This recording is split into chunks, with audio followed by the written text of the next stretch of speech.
Danielle Smith just detonated a political bombshell that could tear Canada apart. I'm not exaggerating when I say this might be the most serious separation push Alberta has ever seen. If you think this is just empty political noise, you need to hear what's actually happening, because what Danielle Smith just announced could reshape the entire country. Has Alberta passed the point of no return? Has the province officially smashed that exit button? For years, separatist sentiment simmered quietly in the West, but now it's boiling over. And this time, it's not coming from fringe groups or angry Facebook posts. It's coming straight from the Premier herself. Danielle Smith has gone on record, flat out saying the federal government isn't prepared to make the changes Alberta needs. And here's the kicker, while Ottawa stalls, the Americans are circling like vultures. I have to say, Smith admits, the Americans are still very interested in working with us.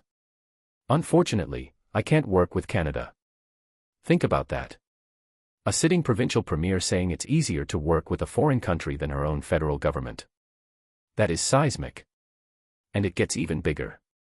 In a shocking, calculated move, Danielle Smith just revealed Alberta's building new trade routes to Asia and Europe, designed specifically to dodge Ottawa's so-called blockade. She even went so far as to warn Prime Minister Mark Carney directly, saying, "I hope the Prime Minister doesn't want to test it, because I take it seriously." Let me be clear, separation sentiment in Alberta has never, ever been this high. Not in the 80s. Not in the oil price collapses. Not even during the pipeline wars. And it's not just words. Danielle Smith just launched the Alberta Next panel, a formal group laying the groundwork for a 2026 referendum on separation. That's right, a full-on vote to decide whether Alberta should remain part of Canada or go it alone. And if you think this is just political theater that'll fade by next week's news cycle, you're dead wrong. Smith is backing it up with real action. She's moving to kick out the RCMP and replace them with a made-in-Alberta police force. And she's already laying the foundation for new, independent trade corridors, bypassing Ottawa's interference altogether. Here's why it matters. A brand new Angus Reid poll from May 2025 just dropped, and the numbers are shocking. Province-wide separation support has hit 30%, nearly 1 in 3 Albertans are ready to leave Canada behind. But hold on to your seat, because it gets crazier. Among supporters of Smith's United Conservative Party, support explodes to 65%. That's nearly 2/3 of her own voter base already halfway out the door. And internal polling Smith cites is even scarier, 37% support for separation province-wide, the highest number ever recorded. Ever. In Canadian history. And before anyone shrugs this off as just angry words, the Americans are paying attention too. U.S. officials are reportedly monitoring the situation like it's the latest hit reality show. And why wouldn't they? If Alberta separates, it's a massive oil jackpot for Washington, sitting right next door, no federal red tape, no Ottawa interference, no delays. It's the kind of energy partnership American oil companies and policymakers dream about. But the root of this firestorm is deeper than headlines. It's about Alberta being treated like a second-class province for decades. Ottawa's policies, from the C-69 No More Pipelines Act, to the tanker ban, to suffocating emissions caps, have crippled Alberta's biggest industries and strangled investment. Smith isn't just complaining about it. She's issued a 9-point ultimatum to Prime Minister Mark Carney. Scrap the No More Pipelines Act. End the West Coast tanker ban. Kill the oil and gas emissions cap. Drop the federal censorship of energy companies. Cancel the net zero vehicle mandate. Return carbon tax revenues to the province. Lift the single-use plastics ban. End hostile environmental campaigns against the province's economy. And, you guessed it, let Alberta run its own police force. Mark Carney, so far, has said nothing meaningful in response.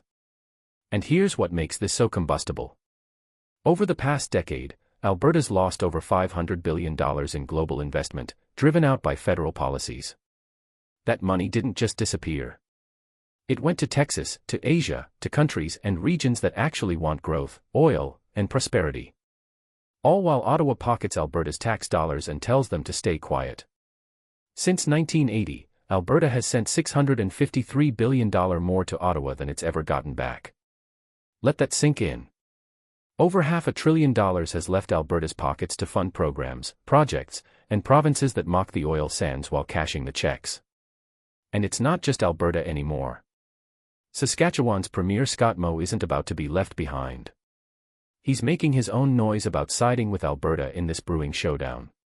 But here's what really matters: this isn't just about money. It's about sovereignty, control, and respect. Danielle Smith is building new trade corridors through British Columbia to Prince Rupert, Alberta's backdoor to Asia. She's doubling down on a bold plan for an economic corridor stretching to Churchill, Manitoba, unlocking untapped access to Europe. All of it designed to bypass Ottawa. And federal cooperation? Optional. And then there's the so-called net zero vehicle mandate. By 2026, federal policy demands that 20% of all new vehicles sold in Canada be electric. Problem is, Canada doesn't produce that many electric cars. The US doesn't either. China does. And Canada's government just slapped a 100% tax on Chinese EVs. It's like watching clowns run the economy. Danielle Smith didn't mince words. She called it idiotic. She knows it's rural Canadians, Albertans especially, who'll pay the price for Ottawa's net zero obsession, trying to survive in a vast, cold country without reliable access to electric vehicle infrastructure. The bigger message here? Alberta is done waiting. Done begging. Done negotiating. They're moving ahead, with or without Ottawa's blessing.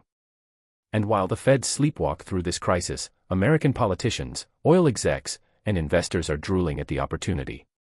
An independent Alberta means billions in energy partnerships, unregulated export deals, and a direct shot at one of the richest oil reserves on Earth. If Ottawa doesn't act, and act fast, this isn't going to fizzle out. It's going to blow up. And the cracks are already visible. Danielle Smith's message is unmistakable: if Ottawa won't deliver, Alberta will take matters into its own hands. And now the countdown to 2026 is officially on. This is no longer a debate. It's a runaway train, and it's hurtling toward Canada's biggest constitutional crisis in decades. So, if you want to know how this unfolds, whether Alberta separates, whether Canada holds together, whether Mark Carney steps up or disappears, you need to stay locked in. Because this story isn't going away. It's only getting bigger. And what happens next will shape the future of this country forever. So buckle up, and keep watching.